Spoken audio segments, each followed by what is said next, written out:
Hi friends, welcome back to our channel today red gram friends. ఈ వీడియోలో మనం కర్నూలు వ్యవసాయ మార్కెట్లో కందుల ధరల గురించి అయితే మాట్లాడుకున్నాం. ఈరోజు డేటు 28వ తారీఖు 1వ నెల 2026 సంవత్సరం. ఈరోజు కర్నూలు వ్యవసాయ మార్కెట్కి ఈరోజు కందులు 2404 క్వింటాలు అయితే రావడం జరిగింది. 2404 క్వింటాల్స్ అయితే స్టాక్ అయితే వచ్చింది. కనిష్ట ధర 2500 రూపాయలకి అయితే కొనుగోలు చేస్తున్నారు ఒక క్వింటా. అలాగే మధ్యస్థ ధర 8162 రూపాయలకి అయితే కొనుగోలు జరుగుతున్నాయి. 8169. గరిష్ట ధర టాప్ ధర చూసుకుంటే 8500 రూపాయల దాకా అయితే పడుతుంది. టాప్ ధరలో 8500 రూపీస్కి అయితే కర్నూలు వ్యవసాయ మార్కెట్లో అయితే కందులు కొనుగోలు చేస్తున్నారు.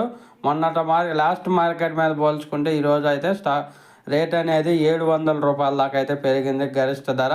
ఒక వీడియో వస్తే లైక్ చేయండి, షేర్ చేయండి, కామెంట్ పెట్టండి. అలాగే మన ఛానల్ని సబ్స్క్రైబ్ చేయండి. Thank you.